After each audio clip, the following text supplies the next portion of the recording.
अब हम लोग क्वेश्चन नंबर 9 सॉल्व करेंगे। क्वेश्चन नंबर 9 क्या है देखिए, माध्यिका ज्ञात कीजिए।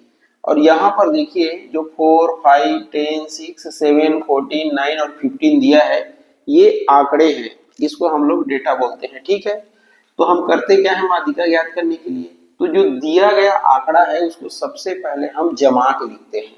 ठीक, कौन से क्रम में, तो आरोही क्रम में। तो यहाँ सॉल्यूशन लिखेंगे, फिर लिखेंगे ये दिए गए आंकड़ों को, ये आंकड़ों को कौन से क्रम में, तो आरोही क्रम में। ये आरोही क्रम में क्या करने पर, लिखने पर। ये तो आरोही क्रम क्या होता है, सबसे छोटा डेटा पहले आता है।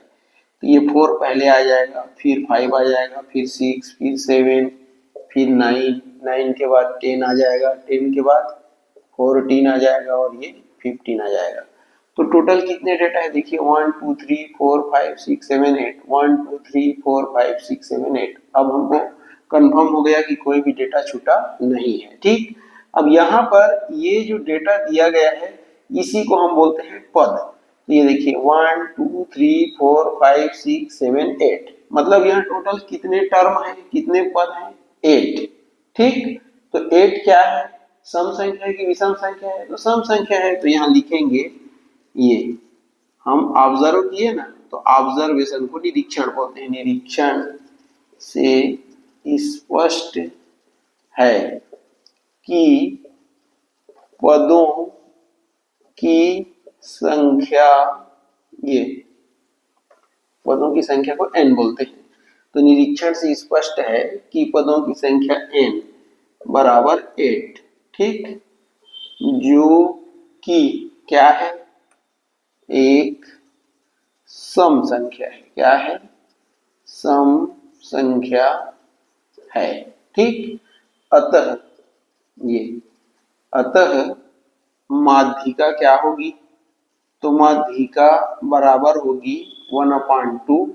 अब ब्रैकेट के अंदर लिखेंगे n/2 पद का मान, प्लस लिखेंगे n/2 प्लस 1वें पद का मान। ये देखिए, ठीक। अब यहाँ पर आप वैल्यू पुट कीजिए, तो 1/2 का 1/2, n की वैल्यू कितना है, 8 है, ये 8 है ना, तो ये हो जाएगा 8/2 पद का मान, ये प्लस ये 8/2 प्लस 1वें पद का मान, ये हो जाएगा। अब ये 1/2 का 1/2, इसको आप कटाएंगे, 2 एकम 2 चौक ऐसे करके, ये चौथे पद का मान, चौवे नहीं होता इसलिए चौथे लिखोगे। फिर इसको कटाओगे, 2 एकम 2 चौक, तो 4 धन 1 आ गया, ये वे पद का मान। ये अब बराबर 1/2 ऐसी रहेगा। ये चौथे पद का मान क्या है, एक बार और लिख लीजिए। चलिए, ये चौथे पद का मान, ये 4 1 कितना हो जाएगा, 5, तो 5वें पद का मान, ये ऐसा हो जाएगा। ठीक, अब बराबर 1/2 का 1/2 चौथे पद का मान, ये देखिए, ये चौथे पद का मान ये लिखा है ना। तो यहाँ पर जो आरोही क्रम में जमाए हो, वहां देखो पहला दूसरा तीसरा चौथा, चौथा पद का मान क्या है, 7, इसलिए यहाँ पर आप क्या लिखेंगे, चौथे पद की जगह में 7, फिर ये प्लस को लिखेंगे, फिर 5वें पद का मान। ये तो 5वें पद के मान की जगह में किसको लिखेंगे, तो ये देखिए पहला दूसरा तीसरा चौथा और ये 5वां, तो ये 9 को लिखेंगे आप, ये 9 को। अब ब्रैकेट बंद, तो ये बराबर 1/2। अब 9 और 7 क्या हो जाएगा, जुड़ जाएगा, तो 9 7 कितना होता है, 16, ये बराबर 1/2 गुणा 16, तो 2 एकम और 2 अट्ठे। ठीक है, अब ये किसका मान आ गया, तो आपके माध्यिका का मान आ गया। ठीक है, तो क्या आया है माध्यिका का मान, यहाँ लिख लो, यहाँ आपके पास जगह है ना। ये माध्यिका यहाँ आप लिख लेना, ये माध्यिका बराबर, ये देखिए यहाँ 1 बचा है और गुणा 8, ये 1 गुणा 8 और नीचे में कितना बचा है आपका 1 बचा है, तो ये 8 एकम 8 बटे 1, तो लिखते किसको है 8 को, ये आपका माध्यिका का मान आ गया, ये देखिए कितना आया 8। ठीक, तो पूछा था माध्यिका ज्ञात कीजिए, तो आप आंसर में लिखेंगे ये, अतः ये माध्यिका ये का मान 8 है, ये ऐसे आप लिख सकते हैं। ठीक, ये आपका क्या हो गया आंसर हो गया। ठीक है,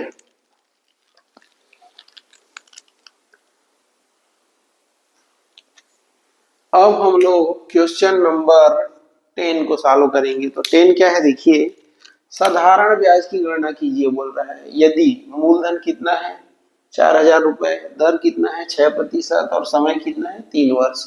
तो सबसे पहले आप लिख लेना ऐसा, ये दिया है ये मूलधन। ठीक, मूलधन को ही क्या बोलते हैं पी, पी से दर्शाते हैं, बराबर कितना है ये है 4000 रुपए। ठीक, फिर दर, दर को आर से दर्शाते हैं, ये कितना है 6%। ठीक, इसके बाद समय, तो समय को किससे दर्शाते हैं टी से, ये कितना है 3 वर्ष, ये और दर भी वार्षिक है ना। ठीक, अब क्या याद करना है आपको साधारण ब्याज, तो ये साधारण ब्याज आपको ज्ञात करना है, ये आपको ज्ञात करना है क्या साधारण ब्याज। ठीक, तो कहां से ज्ञात करोगे सूत्र से, तो किसका सूत्र लगाओगे साधारण ब्याज का, तो सूत्र से लिखना साधारण ब्याज, ये साधारण ब्याज को सिंपल इंटरेस्ट बोलते हैं, एसआई से दर्शाते हैं। बराबर क्या होता है, तो बराबर होता है पी गुणा आर गुणा टी और पूरे के बटे में होता है 100। तो ये देखिए बराबर पी का मान कितना है, देखिए ये पी है ना मूलधन 4000, तो ये 4000 रुपए लिख दो। फिर आर का मान कितना है 6%, तो ये 6% लिख दो ये। ठीक, इसके बाद 6 बस लिख दो, वो चल जाएगा। फिर कितना है 3 है ना, तो ये 3 क्योंकि नीचे 100 आता है ये फार्मूला में, तो ये 4000 रुपए गुणा 6 और गुणा कितना है पास में लिख लो थोड़ा, ये किसका मान है दर का ना, आर का मान है, इसका टी का मान कितना है 3 है ये, और बटे में कितना है आपका 100।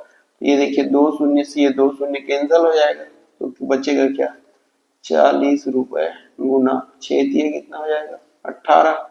अब इसको आप गुना कर दो, ये 40 गुना 18 या 18 गुना 40, ये तो शून्य को रहने दो, 4 अट्ठे, तो 4 अट्ठे 32 की 2, सिलाई कितना हो जाएगा 3। अब 4 एकम 4 5 6 7, ये ठीक 700 कितना आएगा 20 रुपए, ये आप लिख सकते हो 720 रुपए।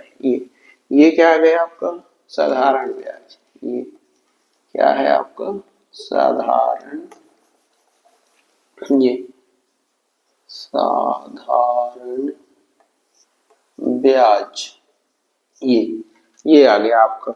तो आंसर करके आप अलग से भी लिख सकते हैं यहाँ पर ऐसे आंसर करके, अतः ये साधारण ब्याज, ये ब्याज साधारण ब्याज 720 रुपए है, ये ऐसे लिख सकते हो। ठीक,